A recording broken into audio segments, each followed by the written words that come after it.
നമ്മളുടെ സമയം സാന്നിധ്യമാണ് മറ്റൊരാൾക്ക് കൊടുക്കാൻ പറ്റിയ ഏറ്റവും വലിയ ഗിഫ്റ്റ് എന്ന് ഞാൻ കേട്ടിട്ടുണ്ട്.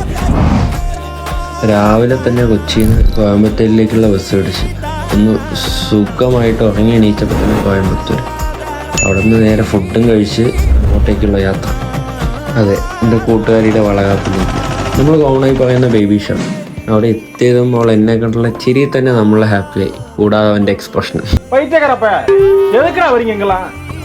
തമിഴ്നാട്ടിലെ വളകാപ്പ് കാണുന്ന ആദ്യമായതുകൊണ്ട് തന്നെ സൈഡിൽ സീറ്റും കൈയായിട്ട് ഞാനും നിങ്ങൾക്ക് കാണിക്കുന്ന വിഷ്വൽസ് പോലെ ഞാനും കണ്ടു.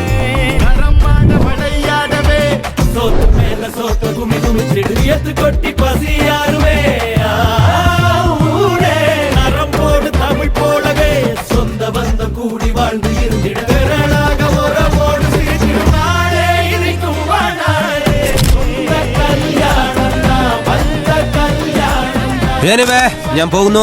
ബൈ.